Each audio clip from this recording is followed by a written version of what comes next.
कृष्ण को भगवान क्यों कहा गया?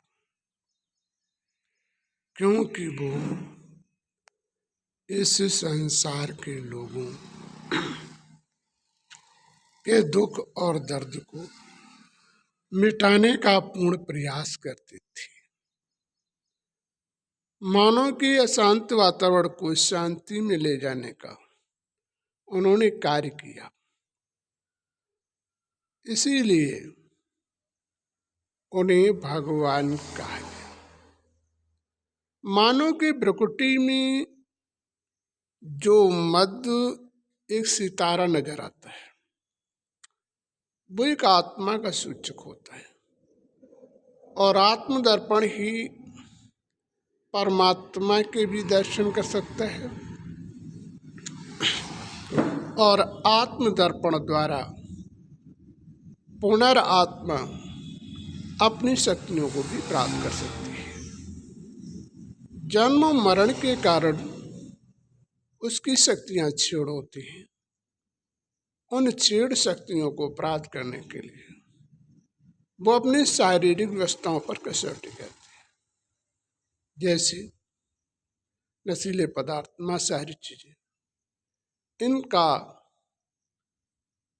छोड़ देते हैं और उस परमात्मा के लीन में लीनता हो जाती है। जब परमात्मा की लीनता में लीन होते हैं, यही उनके जीवन में उद्धार का कारण होता है। आत्मा ही संसार से लेकर सूक्ष्म व्यवस्थाओं को भी देख सकती है। परमात्मा को भी उस तीसरे नेत्र द्वारा देखा जा सकता है। मानव अपनी साधना के द्वारा अपनी समस्याओं का भी निवारण कर सकता है। जीवन किसी व्यक्ति और विशेष पर नहीं होता है।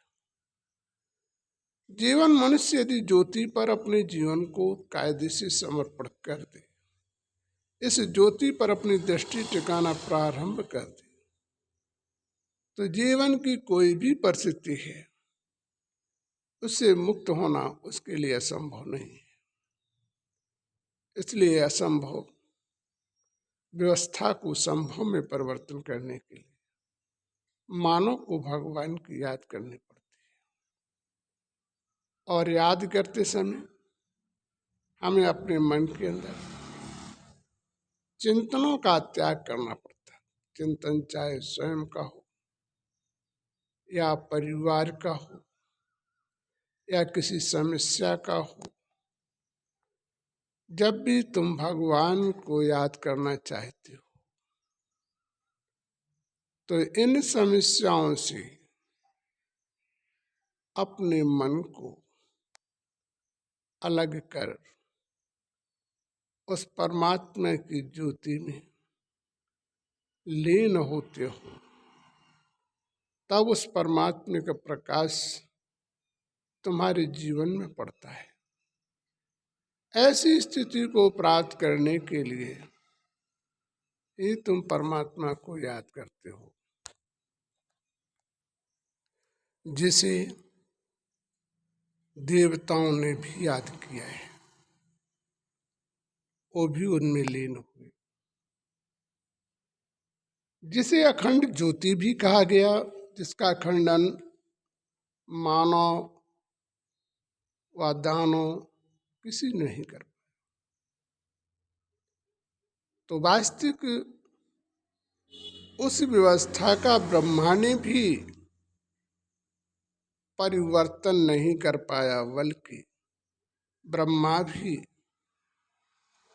उनकी व्यवस्थाओं में अपने जीवन को धारण करके उसके ध्यान में सदा लीन रहते हैं और मार्ग तय करते हैं अपने जीवन को परिवर्तन करने के लिए। इसलिए हमें अपने जीवन में इस चीज का ध्यान देना चाहिए। शंकर जी भी सदा उसके ध्यान व्यवस्था में लीन होकर अपने किसी भी अपराध से मुक्ति पाना आत्मशक्ति को तीव्र बनाना, परमात्मा के प्रिय होना। इसीलिए सदा शंकर जी भगवान की परमात्मा के ध्यान में सदा लीन रहते हैं। इसीलिए उन्हें देवों का देव, महादेव भी कहा गया कि उन्होंने इस समाज उत्थान के लिए जहर भी पिया था, जो उनके कंठ में आज भी विद्यमान है। उन्होंने समाज की सुरक्षा के लिए कभी अपने कष्ट को कष्ट नहीं समझा। इस समाज को खुशहाली और दुखों से दूर करने के लिए उन्होंने पूर्ण प्रयास किए, लेकिन फिर भी ये संसार पर व्यवस्थाएं आना जाना प्रारंभ रहा। विष्णु ने भी संसार पर जब जब अत्याचार हुआ तब तब जन्म लेना पड़ा और उस अत्याचार को मिटाने का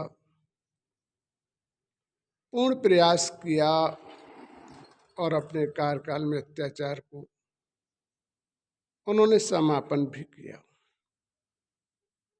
प्रभु भक्तों की भक्ति में लीनता रहने की सुरक्षाएं की, उन्हें भगवान के प्रति स्नेह जागृता की, जो कि उन्होंने गीता में भी कहा कि मैं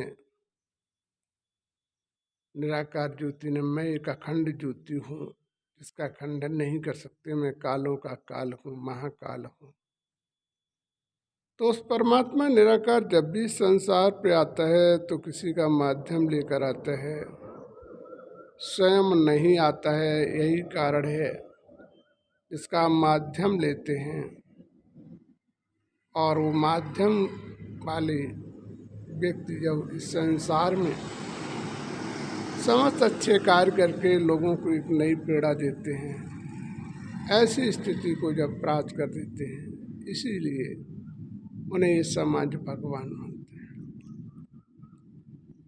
हमारी देवियों ने भी उसी ज्योति का ध्यान करके इस संसार में भक्तों के दुखों का निवारण किया और अपनी शक्ति का प्रदर्शन इस समाज में व देश में करके लोगों को अपना परिचय दिया, उस परमात्मा का भी परिचय दिया, अपने अभिमान से ना आने का दर्पण इस समाज में सिखाया। तो जीवन में सभी ने आकर अपनी अपनी व्यवस्थाओं का सही पालन किया और